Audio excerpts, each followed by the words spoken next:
Dartmoor prison, isolated from the outside world by walls of granite.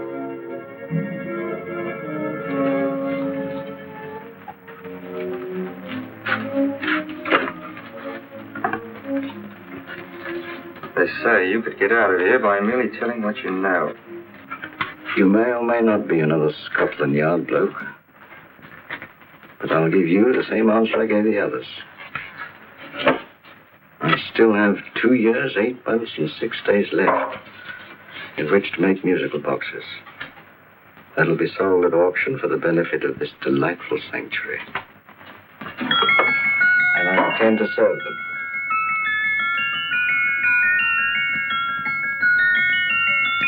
Move along. And now we come to the next object on our list, or I should say objects, because there are 3 of them. Now, ladies and gentlemen, these can be bought together or separately. Now, these beautiful little musical boxes only arrived this morning, and I didn't intend to put them on the auction block until later, but I'm going to sell them now. So, good friends, as our old pal Mark Antony used to say, lend me your ears. And what do you hear? Right. The beautiful tinkle tinkle of a musical box. What a lovely trinket. What a beautiful gift. Created and made by loving hands. A thing of beauty and utility. I was going to start with £5. It's a bargain, £5. Do I see any hands? If the connoisseur in the house will go £3 for it, £2. £1. 10 shillings. Thank you, sir. Ladies and gentlemen, 10 shillings is offered for a musical box you couldn't buy anywhere in London for less than £5. It'd be stealing to let it go for 10 shillings. Like taking milk from a baby. All right, we're selling for 10 shillings. 10 shillings, 10 shillings is offered, 10 shillings is offered, 10 shillings is offered. And anybody give me £1? Will give me £1? I want someone to give me £1. £1 is offered, £1 is offered, ladies and gentlemen, £1 is offered against you, sir. Will you go to £2? Will you go to £2, sir? £2. £2 is offered. £2 is offered. Going once, twice, third and the last call. Sold to the gentleman for £2. Sorry, my dear. Now, ladies and gentlemen, comes the opportunity to purchase an exact duplicate of the beautiful little musical box just bought by this gentleman for the ridiculous low price of £2. Oh, it's exactly the same. Exactly the same. Made with the same hands. You hear that? Isn't that lovely? That tinkle, tinkle, tinkle, tinkle. Sounds like Bow Bells to me, you know, little angels pulling on the ropes, eh? Who'll give me £2 for it? Who'll start me with £2? Will anybody start me with £2? Oh, come, ladies and gentlemen. You know, from your enthusiasm, we might all be in Scotland instead of London. Please buy it for me, Daddy. £2, certainly not. We all might be in Scotland. Besides, I don't like his manner. £1, 10 shillings. £1. £1 is ours. £1 is offered. The £1 is offered going £1. Any advance? Going once, going twice. The third and the last call. Sold to the lady for £1. Smart bidding, my dear. Thank you. We come to the third and last of these beautiful little musical boxes. Exactly the same. Tinkle, tinkle. Isn't that lovely? Ladies and gentlemen, I don't bring you here to gull you and swindle you. This is the exact replica of the 2 I just sold before.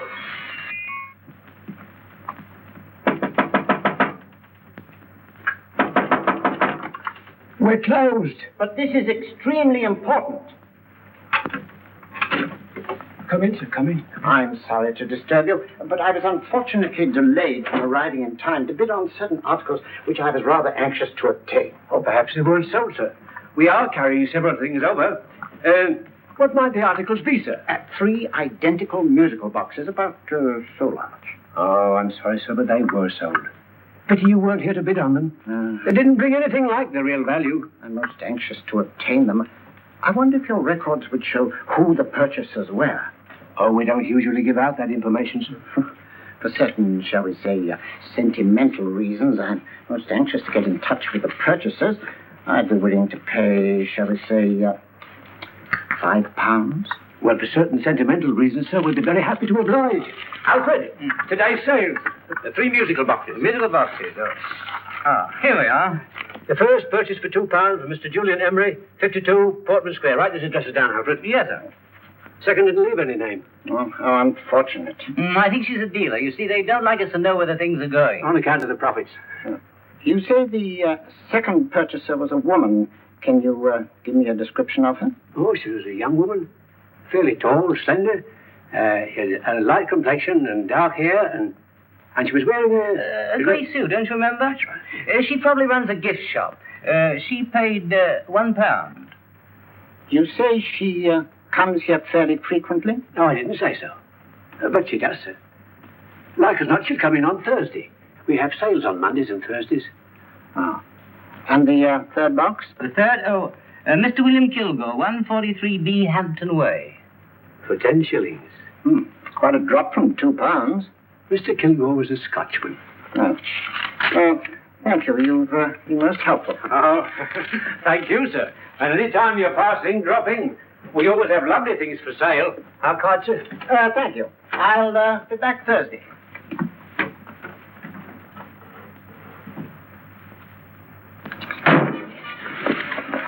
The message reached us too late. Musical boxes are being sold. Let's get out of here.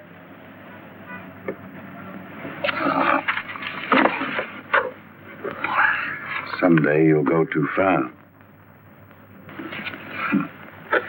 Reaching for a star, you fool. Yet a fool may touch a star, Colonel Cavanaugh, if he is high enough. But not possess it as you would. The musical boxes, they're being sold. What a pity for you, my dear Colonel. Is it my fault that the message reached us only an hour ago? Is it my fault that they were sold? You can't hold me responsible for that. Hope for your sake you're right.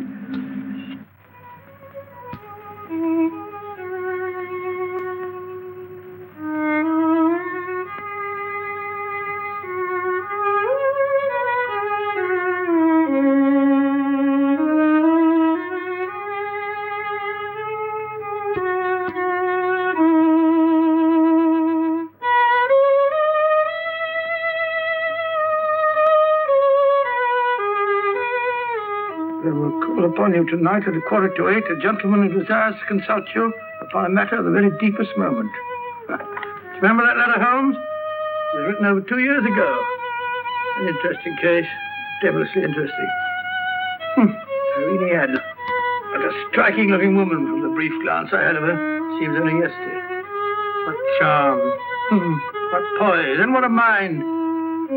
Sharp enough and brilliant enough to outwit the great Sherlock Holmes himself. I take it the new issue of the Strand magazine is out, containing another of your slightly lurid tales. Indeed. And what do you call this one? I call it A Scandal in Bohemia. Not a bad title, eh?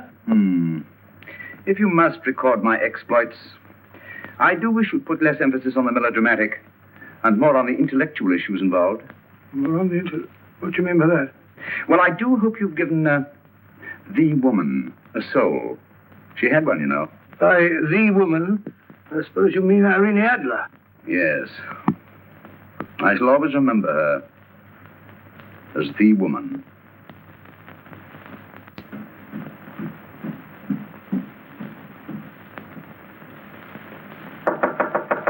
Sorry.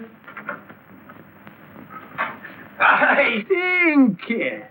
That's the old boy. How are you? How are you, old boy? I haven't seen you for years. I want you to meet my old friend Sherlock Holmes. Holmes, this is Stinky.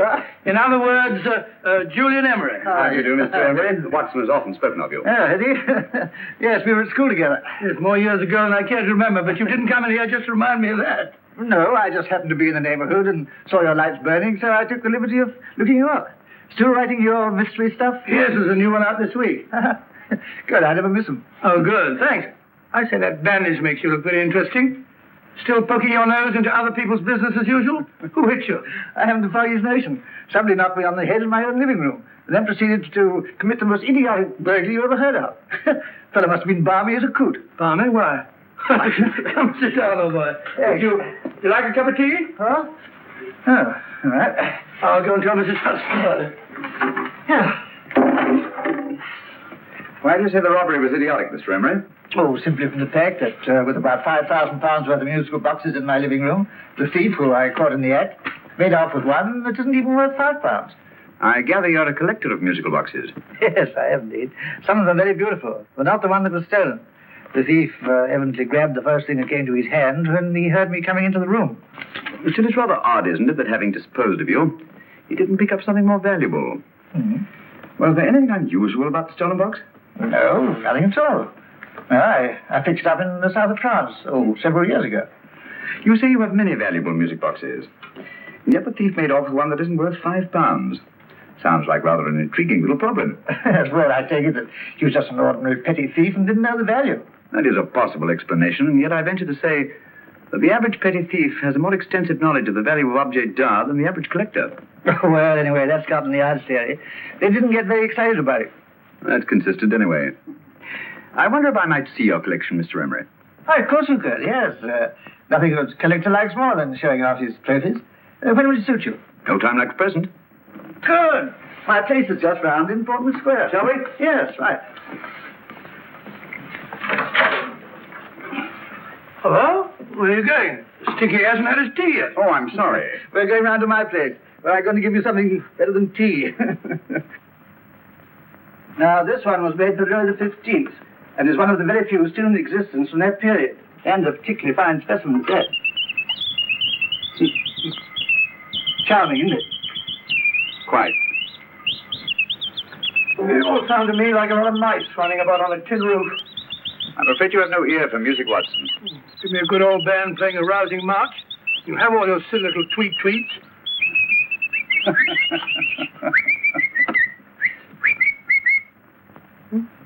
No room.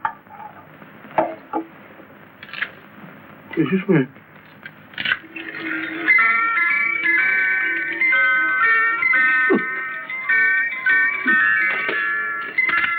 Stupid thing. Singing rabbit. What would you say offhand is the value of a box like that, Mr. Emery? Well, it's hard to say offhand, but I think we'll bring about £500 or £600 today. It's the gem of my collection. Yet a thief who steals an oddity like a musical box passes up one worth £500 for one of almost no value at all. Odd. Very odd. What was the stolen box like, Mr. Emery? Oh, just a plain wooden box about so big. Mm-hmm. As a matter of fact, I have one over here almost exactly like it. I picked this up yesterday at an auction room in Knightsbridge. Paid only £2 for it. Of course, I wouldn't in the ordinary way add one like this to my collection, but the tune intrigued me. I'd never heard it before.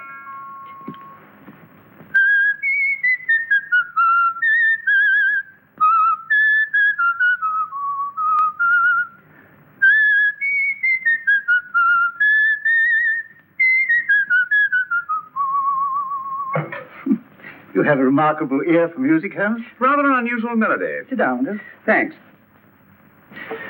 You see you bought that box at an auction sale yesterday. Yes, the Gaylord auction rooms in Knightsbridge. Mm-hmm. Run by old, what's his name? Crabtree. That's the man. At what time was the robbery committed? Oh, about 3 o'clock this morning. You know, Mr. Emery, that box and the robbery might well be cause and effect, especially since you say that the stolen box outwardly resembles this one a great deal. And Scotland Yard were not particularly interested, eh? Oh, yes, but I wouldn't blame them for that. Especially as I told them I was quite unable to describe the thief. Except, of course, for the fact that it was definitely a man. All you remember is that you came in here and someone struck you on the head. Yes, the next thing I knew, my man was trying to revive me. It might be wise for you to put that box away somewhere and lock it up. Oh, I don't think that's necessary. Besides, everything's insured. Well, at least if any further attempts at robbery are made, I'd suggest that you call the police, rather than running into any personal danger. Oh, come, Holmes, aren't you being a bit of an alarmist? Possibly. Well, Mr. Gray with old Stinky. Seems to me you are making rather a mountain out of a molehill. Molehill is the word, old boy, and it's time you were in bed. Thanks so much for letting us see your place. How's this? Been glad meeting you. Holmes, I can't understand why you were so mysterious. Seems to me the petty thief explanation was the only sensible one. Really? I can't see how you can believe it was anything else. I didn't say I believed it to be anything else. The petty thief theory is the obvious one, I grant you. However, it's often a mistake to accept something as true merely because it's obvious. The truth is only arrived at by the painstaking process of eliminating the untrue. We are not able to do that in this case without further data. Rubbish, you're pulling my leg. You're trying to turn a tuppenny halfpenny robbery into an international plot. No, I'm not. I just hope that your friend Stinky is a little more cautious in the future. Just in case.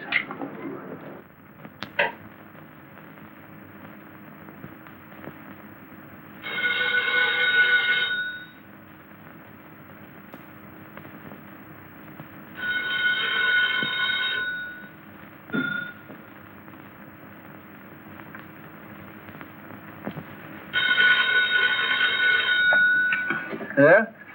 Yeah? Julian Emery here. Who? Why, of course I remember you, Mrs. Courtney. Yes, you're the one bright spot at that appallingly dull affair of Lady Sanford's. Huh? Of course it isn't too late to come round. Yes, I shall be delighted to give you a drink. I tell you what, come straight up and I'll leave the door unlatched. Right, 15 minutes? Good. I shall be counting each moment. No, I mean that, really. Right, goodbye.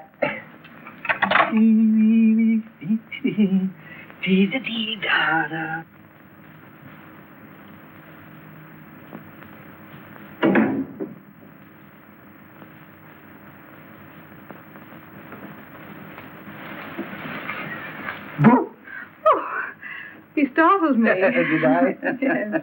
Must be the pixie in me. I know I shouldn't have called you so late. But I was at a party just around the corner, and I remembered your invitation to see your collection of musical boxes. My dear Mrs. Courtney, the pleasure is all the greater for being so unexpected. My friends call me Hilda. Thanks. Mine call me Stinky. Stinky, how quaint. Oh, what a perfectly wonderful collection of musical boxes. You know, when you told me you had a collection, I had no idea it was so attractive. Yes. They appeal to the ear as well as to the eye. Oh, what a plain little one. Why, it looks just like a country cousin amid all this grandeur. No. You mustn't underestimate the country cousin. Only last night a burglar broke in here, and with all these to choose from, went off with one very much like it. Really? Yes, I don't mind the loss of the box so much, but I do resent this crack on the skull. But it makes you look so interesting. Oh, do you think so? Sorry, that's what old Fatso said. Fatso? I mean, Dr. Watson. He was here this evening with a friend, Mr. Holmes. He's interested in my collection, too. Sherlock Holmes? Yes. Do you know him? I've heard of him.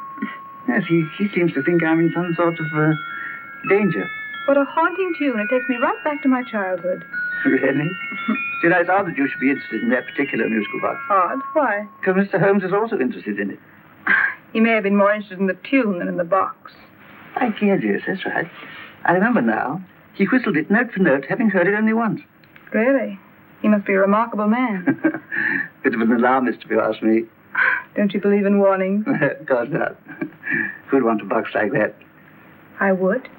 You're not serious. Oh, but I am. Well, you put me in a very awkward position. I'm a collector, you know. And the collector buys but never sells. But if the price were high enough... The price has nothing to do with it. It's the principle of the thing. Yes, well, we haven't had our drink. No, thanks. I must be getting along. What's your Annie? I'm afraid so. You're not walking out on me, are you? My reputation. Stinky. I say, you know, you are an attractive woman. Thanks.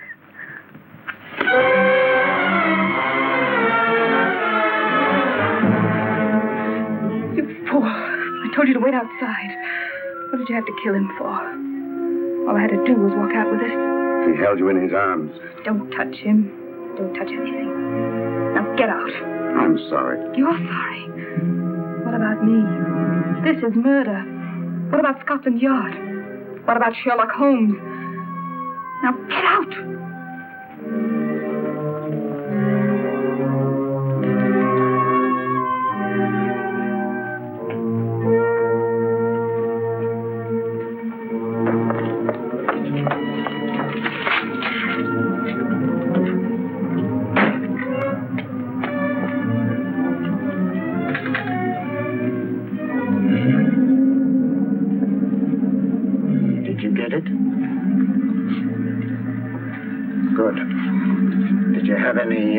Trouble with him? Just a matter of murder. Mr. Holmes.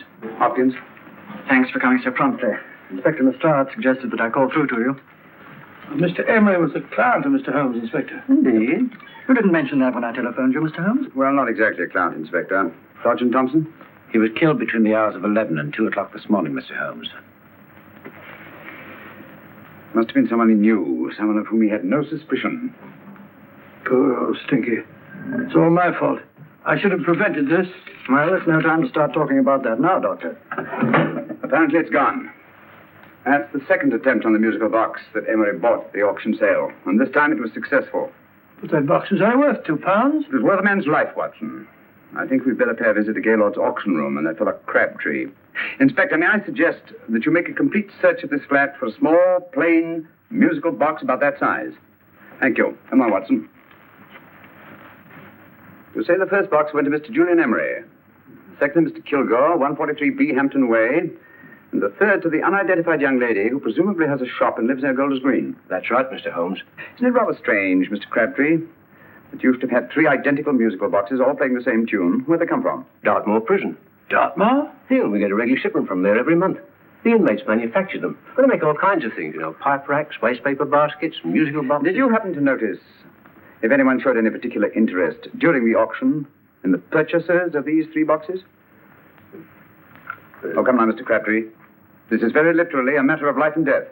Well, since you put it that way, Mr. Holmes, there was a gentleman came in here about an hour after closing time, and he was in an awful state, he was. He gave me £5 to tell him where the boxes had gone to. He said they had a sentimental value for him, sir. Expensive sentiment. Can you describe him? Well, he was tall, distinguished looking, and he had grey hair and a moustache. He was quite a gentleman, sir. What was his reaction when you were unable to supply him with the address of the young lady who owned the shop? I told him the young lady usually come back on Thursday. He said he'd come back on Thursday. Now, that's tomorrow. Thank you, Mr. Crabtree. You've been very helpful. Thank you. Come on, Watson. Where are we going now, Holmes? To the home of Mr. Kilgore, the man who bought the third box.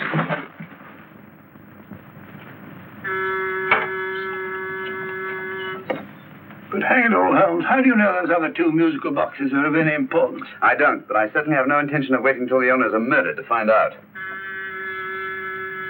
No one at home. I hope that's the explanation. I'll have a look through this window.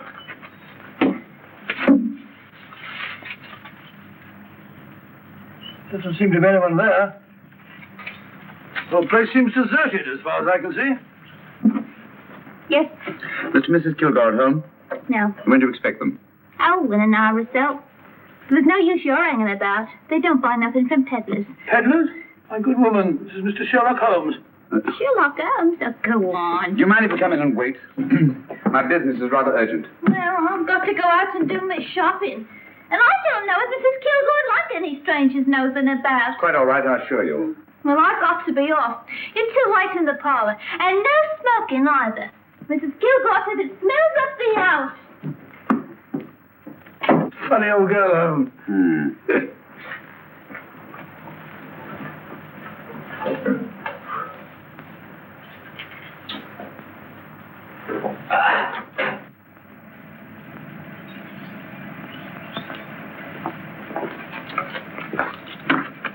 Park Lane.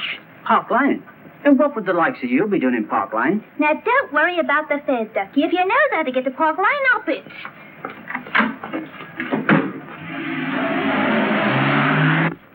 Holmes, I've been thinking. There must have been something hidden in that box of those stinkies. Stolen jewelry, possibly.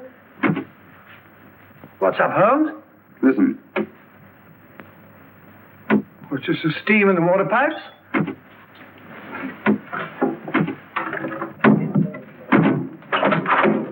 Watson! Great Scott! Come on, Holmes. Get on the chair here. It's all right, my dear. There. Now, don't worry. It's all over. There you are, dear. Don't cry anymore. She tied me up and shut me in the cupboard. I know. She won't come back. Did you show her your new musical box? Yes, she said she wanted to hear it play. And as soon as I showed it to her, she grabbed on. Oh, I know. Now, don't worry. We'll buy you a new musical box. Yes, my dear, the best one in London. Watson. Oh, what a fool I've been. What do you mean, Holmes? She took the musical box out of this house in that market basket. Right under our very noses. Why could the Kilgore charwoman want to take the music box? She isn't a Kilgore charwoman. She's a consummate actress. An extremely clever, unscrupulous woman who will stop at nothing. Take care of her child, Willie Wolf, till her parents get back. Explain everything to them. Of course I will. But, Holmes, where are you going? Somewhere, somehow. I must get to the young lady who bought that third musical box before our opponents find out. I only hope that I won't be too late. Oh, no. No, darling, You mustn't cry any more. Now, cheer up. Would you like to hear old Uncle make a noise like a duck?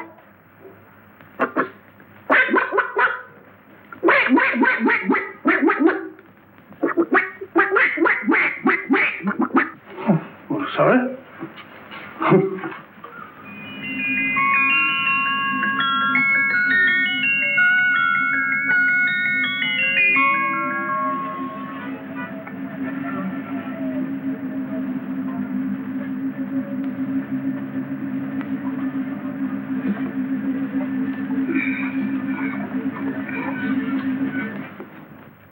Now, ladies and gentlemen, how much am I offered for this beautiful lace Dresden china figurine?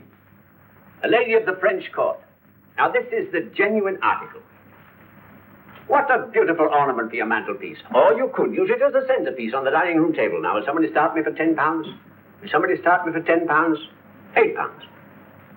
£7?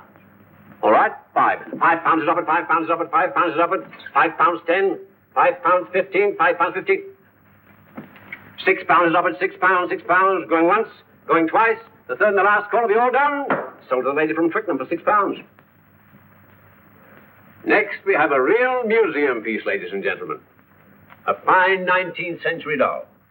A costume and exact replica of the holiday clothes worn by the Hungarian peasant women. Now, ladies and gentlemen, an article like this will cost you from £15 to £20 in a West End shop. I'm not going to ask you for anything like that. Who'll give me £2 for it? £2. Anybody offer me £2? £2 for the Hungarian? £2? £1. What? Does anybody give me £1? Anybody offer me £1 for the doll? £1 is offered, ladies and gentlemen. £1 is offered. Now, I'm not going to waste your valuable time or mine in trying to get one half of what this beautiful doll is worth. If the young lady can steal it for £1, that's her good fortune. So it's going once, it's going twice, the third and last call. Any more? Sold to the young lady for £1. And now, ladies and gentlemen, may I draw your attention to something which may be a great surprise to you, worthy of any collection. The only other one like it is in the British Museum. It's a Ming vase of the 7th dynasty. This vase lay in a large collection somewhere outside Rome for over 2 centuries, I understand. It was discovered there by the noted antiquarian Sir Andrew Coppleston. Now, some of you may remember Sir Andrew Coppleston. Besides being a noted traveller and antiquarian, he's also a gentleman rider. A girl with a parcel in her hand. That's her. Are you sure that's the girl? Well, she fits perfectly the auctioneer's description. Follow her, Hamid.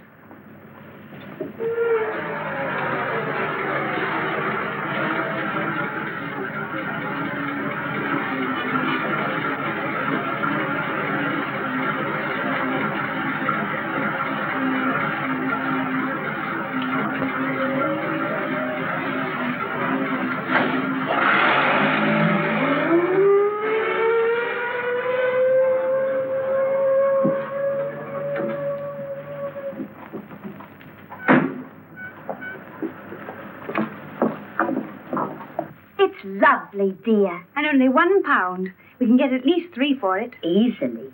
I'll go make some tea. I could do with a cup. Right. Good afternoon. Good afternoon. I'm looking for a birthday gift for a 7-year-old girl. What would you suggest? We have some lovely dolls. Now, this Hungarian... I think she has enough dolls already. Books are always welcome. Well, I'm looking for something a little different. Well, that's rather cute. What is it? Well, that's a musical box. Children always love them. And this is an exceptionally nice one. It plays many tunes.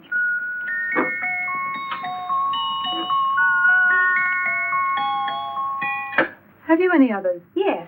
If you'll just step this way. I have only 2 left.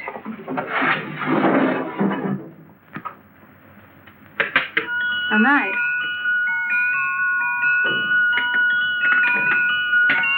Are you sure this is all you have? I'm sorry. They're rather hard to find, you know. That's our entire allotment. I did have one other, but I sold it earlier this afternoon. But it was only a plain wooden one. It wouldn't have been a very nice gift for a child. Really? Do you happen to know who the purchaser was? Why, yes. He left his card, just in case anyone should inquire for him.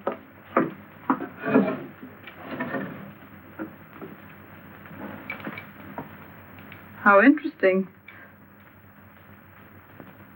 I'm sorry, but I'm afraid I'll have to look a bit further. Thank you, anyway. Good afternoon. Thank you.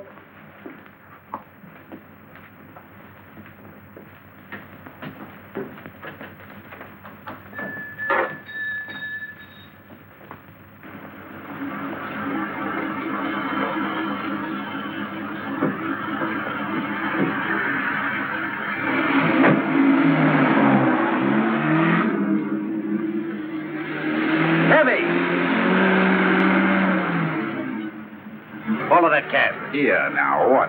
Scotland Yard. Off in.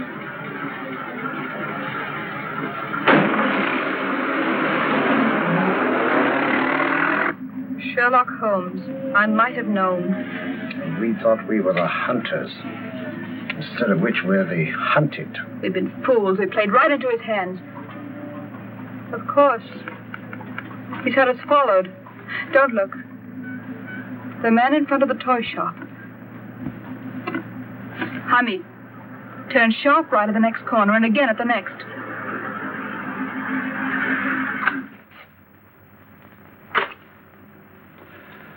No photograph of her, Commissioner. As I expected. She's not a known criminal. But how do you expect to know if you do find her? After all, she was disguised as a charwoman. Don't worry, old fellow. If I ever see her again, I'll recognize her. Well, it won't be long till we know who they are and from where they operate. Who's covering them? Sergeant Thompson's following them, sir. They won't get away from him. He's a good man. We could have arrested them at Clifford's toy shop if we had any proof. But we know that they killed Emery. Proof, my dear fellow. We must have proof. We've x-rayed it, sir. There's nothing whatever concealed in the box. We'll have a look at the plates.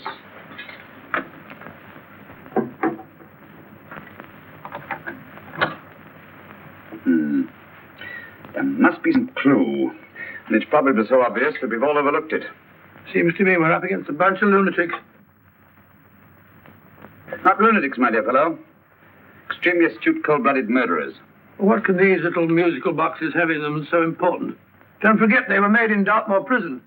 You can smuggle stuff into prison, but not out. Do you want us to break the box apart, sir, to see if there's anything the X-ray hasn't caught? No, not yet. Do you mind if I take it? Certainly. Thanks.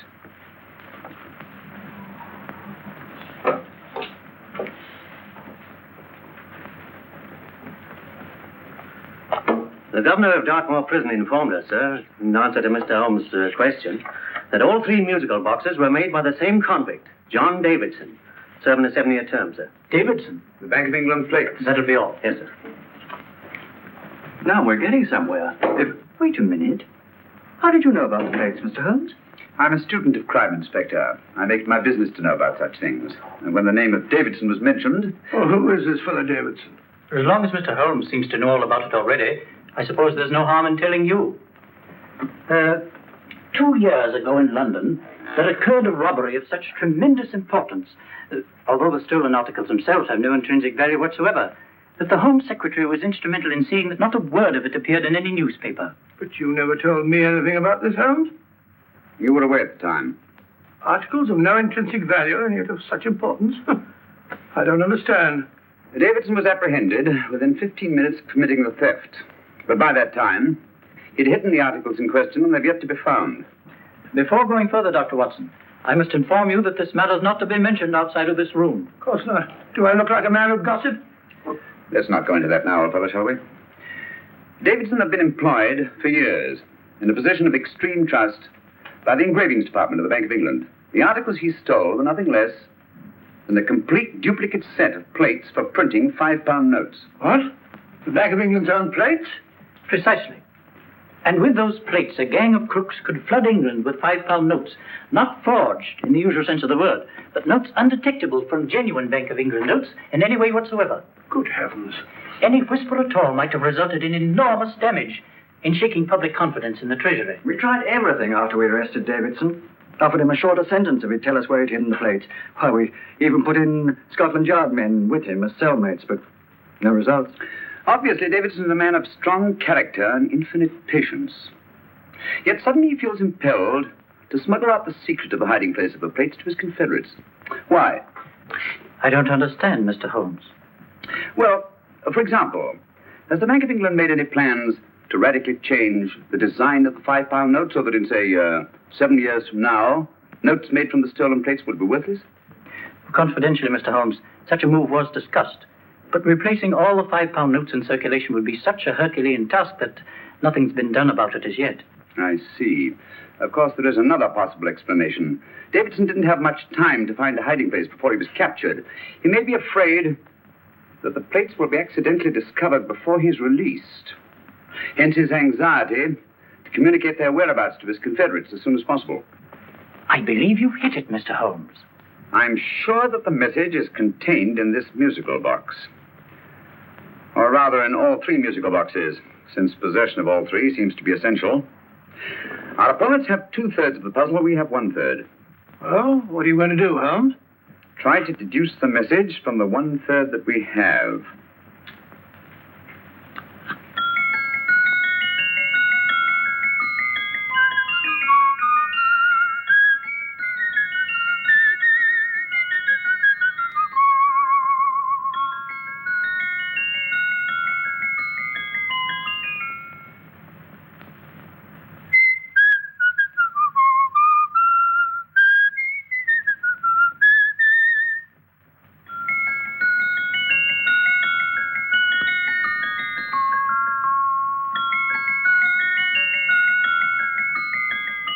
It's the same tune as the one played by Emery's musical box. And yet it's different. Sounds the same to me. The tune. Somehow the tune is the key to the mystery. It must be the tune. Otherwise, why use three musical boxes to convey the message? Why not collar boxes or shoe boxes? Yes? Oh. It's for you, Inspector. Oh, thank you, sir. Inspector Hopkins speaking. What? Where? Golders Green Station reports they've just found Sergeant Thompson's body. From the tire marks on his clothes, he was apparently run over by a taxi. What an unfortunate accident. Not an accident, my dear fellow. I'm afraid it's murder. You never know just who you're going to meet when you're walking down a busy London street. Mrs. Orchid to Mrs. Brown, any subject of the crowd. Oh, you never know just who you're going to meet. So you better hold your topper in your hand, just in case you meet a lady on the Strand. Girls will think you're kind of sweet, and your day will be complete. Oh, you never know just who you're going to meet. Now, a gentleman is judged by his appearance. Yes, a gentleman is judged by how he talks. Now, he's much better off when he's acting like a top, especially if he's taking him a walk. What on earth is this outlandish place? A rendezvous for actors. Actors? Buskers, old boy. You've seen them 1,000 times. Actors who entertain the queues, waiting outside theaters. You never know just who you're going to meet when you're walking down a busy London street. So you better wear your best, advise to look your best, 'cause you never know just who you're going to meet. So you better keep your manners right in view, just in case the line gives a how to do. Keep your trousers in a pleat, shine your shoes and keep them neat, 'cause you never know just who you're going to meet. Blimey. Mr. Holmes. How are you, Joe? Never met him. And yourself? Fine, thank you. I want you to meet a friend of mine, Dr. Watson, Joe's sister. Oh, well, any friend of Mr. Holmes is a friend of mine. Hi, Joe. You did me a good turn once that I'll never forget. Yes, I cleared Joe of a most unpleasant charge. Murder, no less. Oh, really? By proving to the satisfaction of the police that he was busy at the time blowing open someone's safe. That's right, Governor. Good gracious me. Joe, now you can help me. Come on, buzz off, buzz off. Come on, off it, off it. Can't a gentleman have some peace and quiet around here? You too. There you are, Mr. Holmes. Now we can have some peace and quiet around here. Thank you, Joe. There's £5 in this for you. Well, I wouldn't want to take it on myself, sir, but I can get somebody to do it for you for half of that. You don't know what the job is yet. For £5? Murder, ain't it? What? No, Joe, not murder, just music. I want you to identify a song for me. Oh, there ain't a song that's been written that I don't know. That's why I came to you. Of course, the violin is more my instrument, but, oh well. Here we go. Now listen to this, Joe.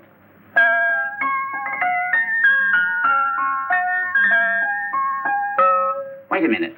You're playing that wrong. That should be E natural, not E flat. You know the song? Oh, yes. It's an old Australian song called the Swagman. But you're playing it all wrong. That's what I hoped you'd say. Now listen again, Joe.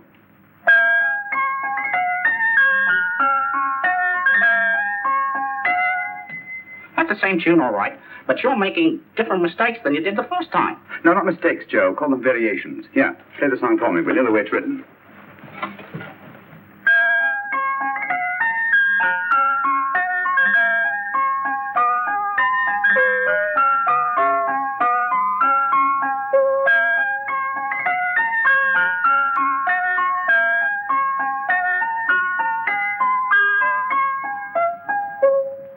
There you are. Thank you, Joe. What's it mean, Holmes? Are you onto something? Perhaps. I don't know yet. It's probably a code of some sort. Joe? Could you write the song down for me? The way it was originally written? Oh, sure, Miss Downs. But it'll take a few minutes. Mm-hmm. Here, Mabel. Hey, Lale. Come on, up to it. Wrong with it.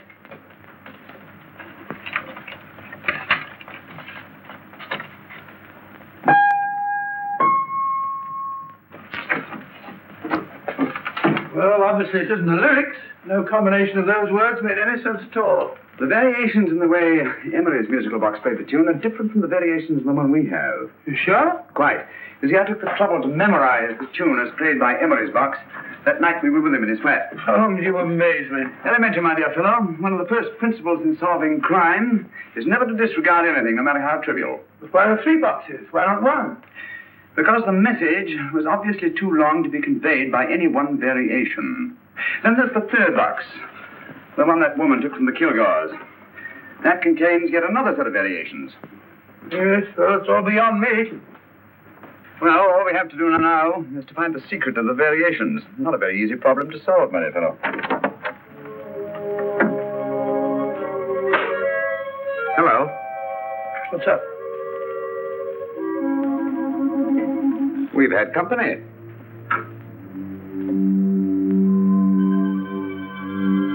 I say, this is outrageous. Ask Mrs. Hudson to come in here, will you? Right.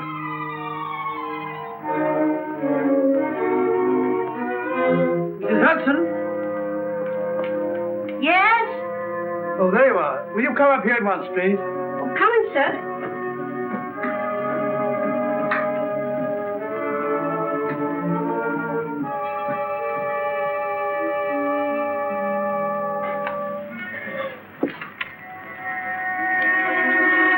Mercy me, Mr. Holmes. What has happened? Who called while we were out, Mrs. Hudson? Just a young lady. The one who said you wanted her to wait for you.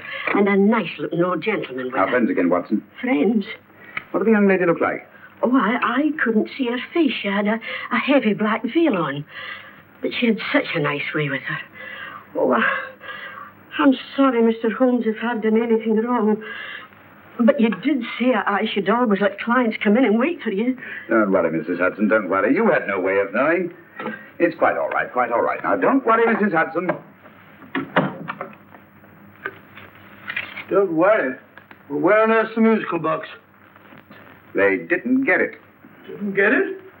Where is it? It's in your hand. Huh? In that biscuit jar. Take the biscuits off the top. Now, put your hand inside, and you'll find the music box. Well done, Holmes. Well done. Amazing.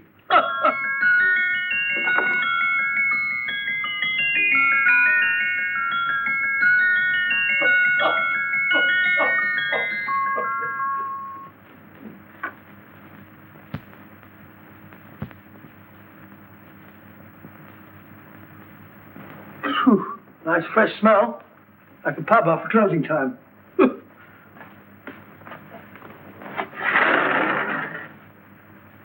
I say, Holmes, What?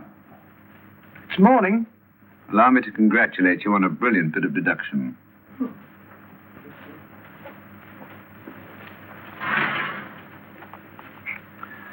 It's not a transposition, not a polygraph transposition, not a trigraph, nor any known form of decoding. How about the Morse code? Have you tried that? Yes, at about 3 o'clock this morning. I'm sorry, old man. I was only trying to help.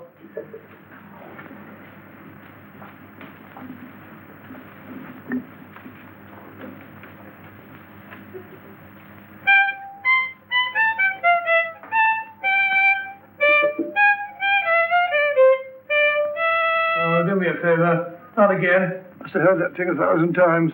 Kept me awake all night.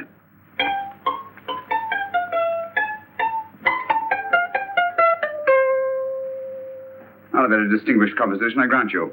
You know perfectly well I don't know one tune from the other. When I was a kid, my people tried to have me taught the piano. I've always felt sorry for that old teacher of mine. The poor old girl finally reached the point of numbering the keys for me. 1, 2, 3, 4. Even then, I never progressed beyond it. Numbering the keys, Watson. The 19th key of the keyboard is the 19th letter of the alphabet. S.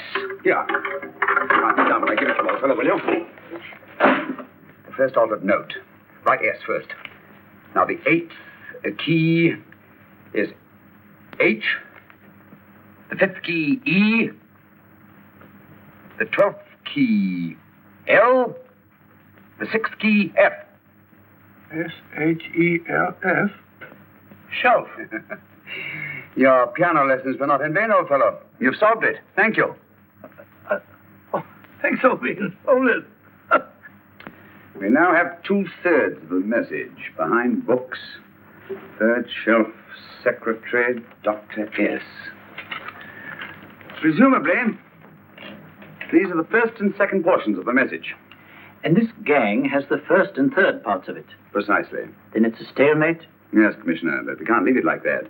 There's no doubt in my mind that they'll try to secure our third of the message that's missing. Well, I assume you've taken every precaution to guard the Clifford music. Oh, yes, it's carefully hidden at Baker Street with Dr. Watson on guard. However, I'm reasonably certain that, difficult as it may be, we can find the plates even without the missing part of the message. Behind books, third shelf, secretary, Dr. S. Outside of the fact that Davidson hid the Bank of England plate somewhere in London, Mr. Holmes, I don't see that we've progressed at all. Allow me to point out to you, sir, the key words, Dr. S. It looks as if the plates were hidden in the house of the doctor. Whether S stands for his first or last initial remains to be determined by a process of elimination. Well, there must be 10,000 doctors in London with S for a first or last initial. Precisely. And every one of them will have to be questioned in person. That's why I say this is a task for Scotland Yard. It's a task, all right.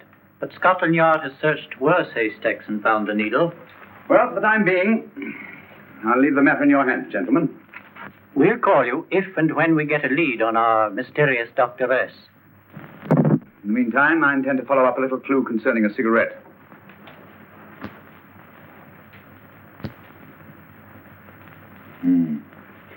You're certain of the identification of the tobacco? Absolutely. I have made up this special blend for only 3 customers.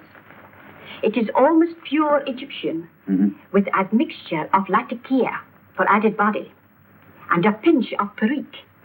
Merely a whisper, as one might say, for elusive fragrance. Yes. And the 3 customers?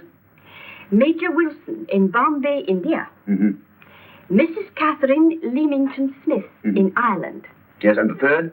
Mrs. Hilda Courtney of Park Mansions, Bryanston Square. Thank you. Thank you very much. You've been most helpful. It is a pleasure to have been of service, Mr. Holmes.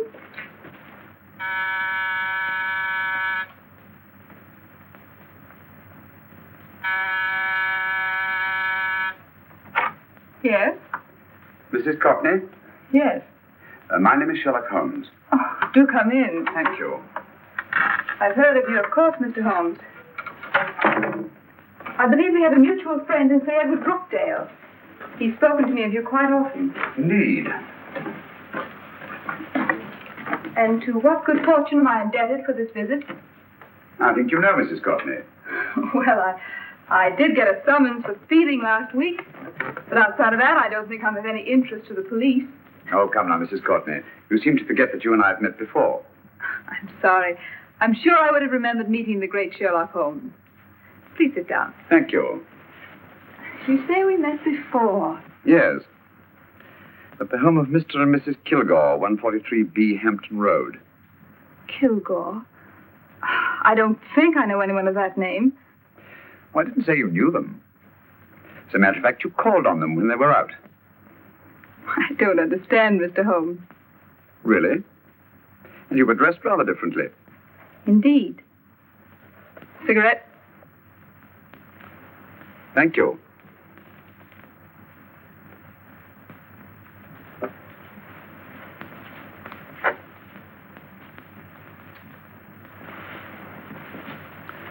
Thank you. You know, Mrs. Courtney, people generally forget, in assuming a disguise, that the shape of the ear is an almost infallible means of recognition and identification to the trained eye. Evidently, you've mistaken me for someone else. Oh, no, not at all. Though naturally, I expected your denial. But when you paid your visit to my rooms at Baker Street, you carelessly left behind another identification. They're, identical, aren't they? Yes, I must admit they are. You see, Mr. Holmes, to catch one as clever as you, I had to use a very special lure. I knew you'd be unable to resist the bait of my cigarette, having read with great interest your monograph on the ashes of 140 different varieties of tobacco. I should advise you not to move, Mr. Holmes. I must congratulate you on your ingenuity, Mrs. Courtney. It was indeed a brilliantly designed trap. Thank you, Mr. Holmes. Praise from a master is indeed gratifying. I shall always cherish the memory of your flattering words. Memory? Precisely. I'm afraid these gentlemen have a most regrettable task to perform. Unless, of course, you care to turn over the missing musical box with your pledge to take no action against us in the future. I'm afraid that will be impossible. I thought that would be your answer. Hamid! Careful! Careful. There's no need to be unnecessarily rough with our distinguished guest. You realize, Mr. Holmes, that your demise will not take place here. The corpus delicti, you know. Well, naturally. Shall we go? It's so fearfully awkward having a dead body lying about. Don't you agree, Mr. Holmes? Another dead body shouldn't weigh too heavily on your conscience, Mrs. Courtney.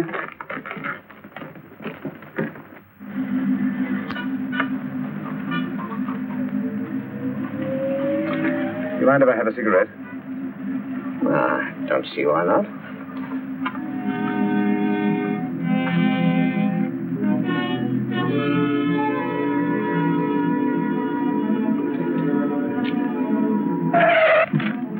Be careful, Hamid. It's the brakes, they bind. Thank you, Colonel Kavanagh. It's very considerate of you.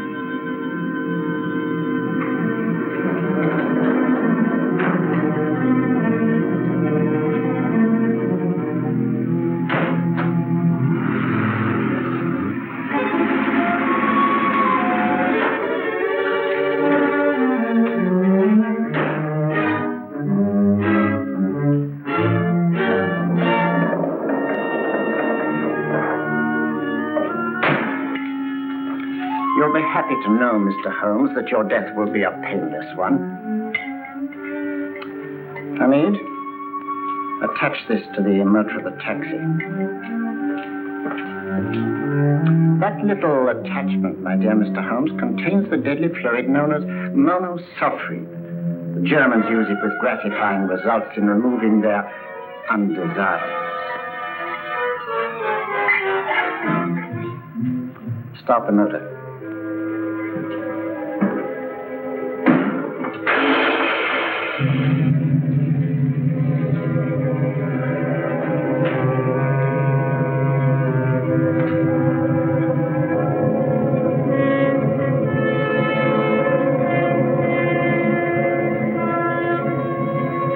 Tape his mouth.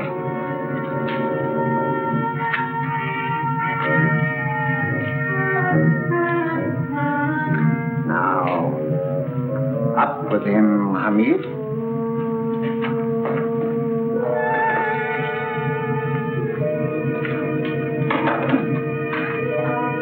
You find yourself like Muhammad's coffin, Mr. Holmes, suspended between heaven and earth.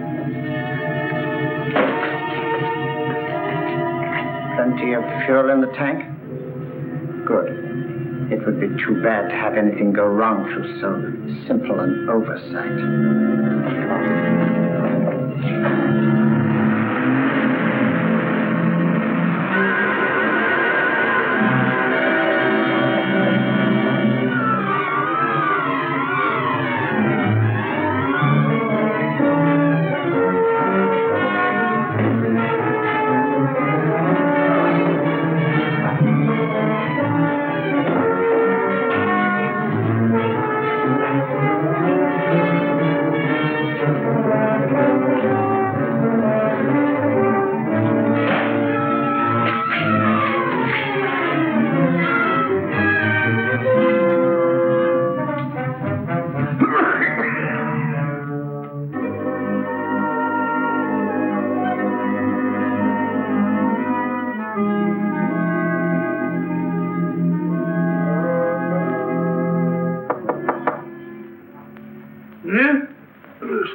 Good afternoon. Mr. Sherlock Holmes? No, I'm Dr. Watson. Oh, of course, Dr. Watson.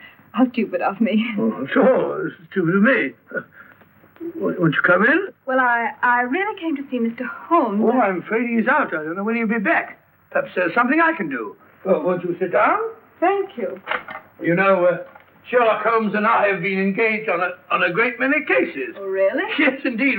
As a matter of fact, this very moment we're involved in one of the most baffling... won't you tell me your trouble? I may be able to help you. It's very kind of you, Dr. Watson. Perhaps if I wouldn't be imposing too much. Imposing? Oh, it's no imposition at all. A pleasure, I assure you. Now, tell me all about it, Miss Williams. Mrs. Williams. I live in Surrey, Dr. Watson, and I've come up to London in sheer desperation. My only sister has disappeared, and the local police seem utterly unable to find her. Well, Holmes and I solved a case exactly like that once. Very interesting, as far as I remember. I call it the adventure of the solitary cyclist. Oh, sorry. Now I come to think of it, it wasn't so very similar. Entirely different. I don't think what I was saying. Where were we? She's only 17, Dr. Watson, and until she disappeared last Thursday, she seemed to be in the best of spirits. Possibly a romantic entanglement? Oh, no, nothing of the sort. She left no note, didn't even pack a bag, no explanation. She just started to walk to the village from our house in broad daylight and simply vanished from the face of the earth. Oh, there. Might I have a glass of water? Yes, of course, a glass of water. I'll have one in a minute.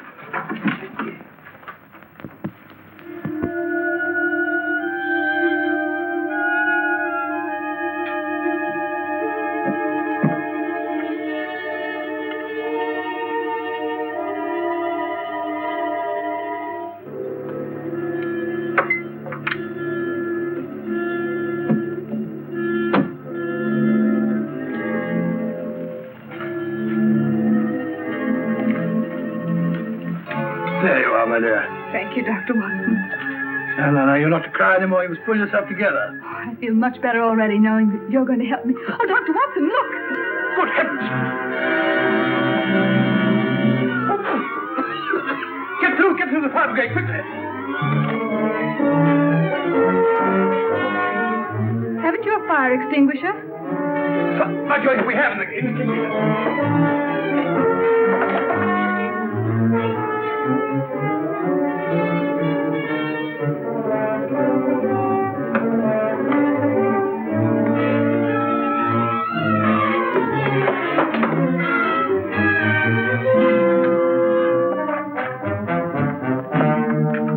Don't you worry, Miss Williams. We'll have this thing out in no time.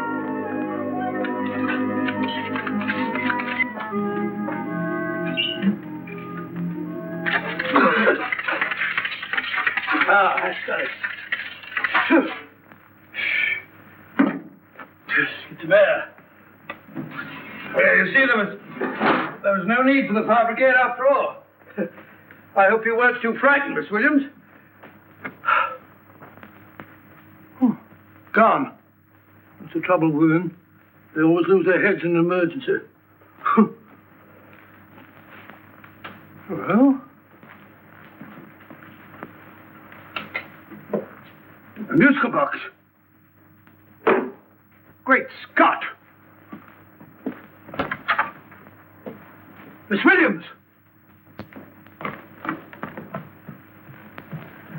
Well? Good. And Holmes? By now, Mr. Holmes has no doubt exchanged his violin for a harp.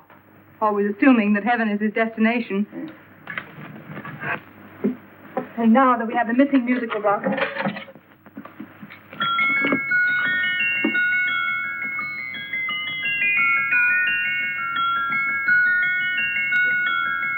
"19th note. 19th letter." Yes. He hasn't been there, you say? Holmes, where on earth have you been? I've been trying to get you at the club, at Scotland Yard, all over London. You were looking for me in the wrong places. Holmes, terrible things happened. I've been duped. That woman, she made a complete fool of me. Well, what do you mean? Well, she came here and let off a smoke bomb. I thought the whole place was on fire, and my first thought was to save the musical box. No need to say any more. She has the box. Yes. Don't blame yourself too much, old fellow. She's an extremely clever antagonist. Smoke bomb, you said? Well, you can console yourself with the thought that your charming friend is at least a reader of yours. What do you mean? If I remember correctly, you wrote about my little experiment with the smoke and the cry of fire in a story you entitled A Scandal in Bohemia, which has just appeared in the Strand magazine. All right, old boy. Don't rub it in. But it may cheer you up to know that you made a fool of me, too. That cigarette stub was planted here for one express purpose. We're going to bandaging around this place. Bandaging? What's the matter, Holmes? You hurt? Explanations will have to wait until later. At the moment, we're faced with a problem which I fear is insurmountable. Come over here, old boy, will you? Right. Our opponents are in possession of all three parts of the code. And here are we, while the Bank of England plates pass into their possession. Cheer up, old fellow, cheer up. As Dr. Samuel Johnson once said, there's no problem the mind of man can set that the mind of man cannot solve. What's that, old fellow? I was just quoting Dr. Samuel Johnson. He said there is Thank you, Watson. Thank you. Leaving the front reception room, we come into the main hall, where Dr. Johnson was in the habit of passing through to have his meager meals in the dining room opposite, in company with his friend and biographer, James Boswell. We will now pass up the stairway, which remains in its natural wood finish, just as it was when the good doctor was here. The framed etching on the wall is believed to have been presented to Dr. Johnson by the distinguished painter, Sir Joshua Reynolds. I've been told here that picture was given in by Mrs. Thrale, and it's definitely not a Reynolds. Is that important, my dear? Oh, I'm sorry. This way, ladies and gentlemen, please, this way. Move along, children, move along. The secretary's not on this floor. Patience, Hamid. I've a feeling... My dear Colonel, with Sherlock Holmes out of the way, what could go wrong?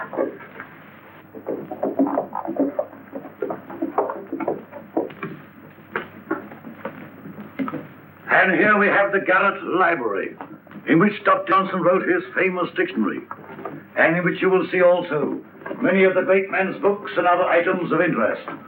Step forward, ladies and gentlemen, please, step forward. Standing in the corner is the secretary, which contains many of the original works by the literary genius. On this table, Dr. Johnson's cat, Hodge, used to sleep while his master worked. A strange thing about this cat, ladies and gentlemen, was its love of oysters. They do say that the dear doctor often went hungry to find the cat that delicacy. What a pity. Now we will visit the grey room, which is immediately below us, in which you will see the very bed in which Dr. Johnson died. What did he die of? Gout. Just gout. This way, ladies and gentlemen. Mind the steps, please.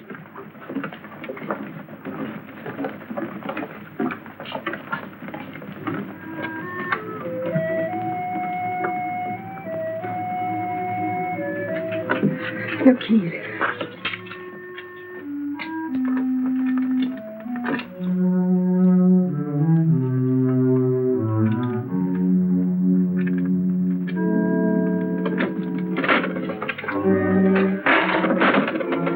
Third shelf up.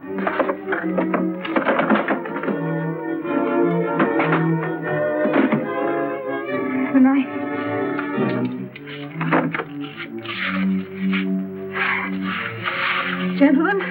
Bank of England plates.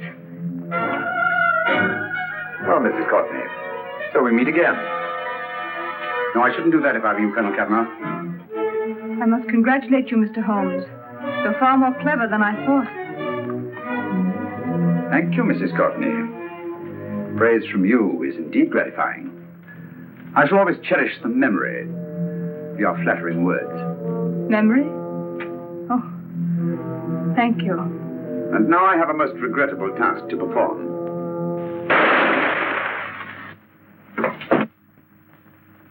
Holmes! Coming, Holmes! Holmes! You all right?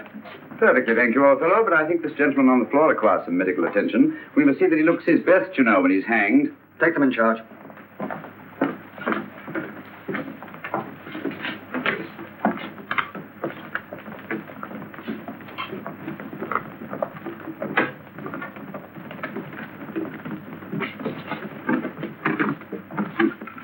A brilliant antagonist.